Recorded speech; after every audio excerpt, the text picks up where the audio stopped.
Thank you very much. I'd like to begin by condemning the heinous attack on innocent Syrians with banned chemical weapons.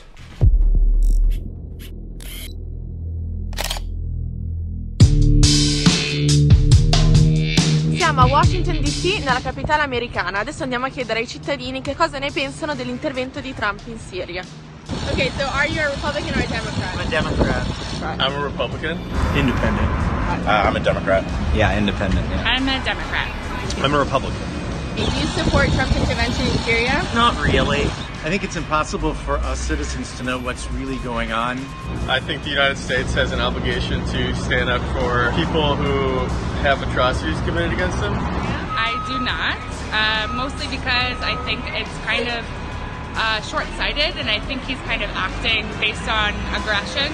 We're not even really sure about all the details about the chemical weapons attack, and once again, we're sending a signal to the world that we will interfere in a war that's not really in our national security interest. America has seen in recent years that is a very messy business, so I think we should be very careful about our approach. The kind of military intervention that he engages in and his broader philosophy about it is really ineffective and more about bluster and showmanship. You voicing his opinions on Twitter so loudly is just riling up anyone and not really having an actual dialogue.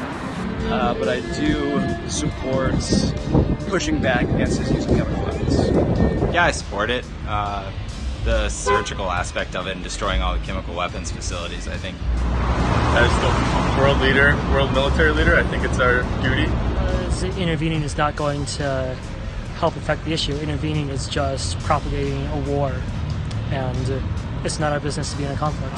We've been through these interventions before in Libya and Iraq. They have not turned out well. Also, I just don't really trust him to do it. Siamo anche andati a chiedere a degli esperti, entrambi con delle visioni completamente diverse. One, a diplomatic track, which is to apply maximum pressure on Russia to come to its senses and to bring Bashar al-Assad to heel. Then the Trump administration, with their British and French allies, are prepared to launch military strikes to get Russia to understand, because fundamentally, from the U.S. view, Bashar al-Assad is the largest terrorist magnet active in the Syrian civil war. We cannot impose ourselves on anyone else. We cannot tell them how to do it or come up with these great ideas that they need to implement to work, because it's just not going to. They have to come up with it, and we can't impose it from the outside. And if we do, we're setting ourselves up for more strategic disaster. Was that he ran on a non-interventionist foreign policy. You know, he said no more stupid wars, no more regime change. We're not going to be involved with everybody's activities anymore. American involvement in Syria is a mistake, and we should end it as soon as possible.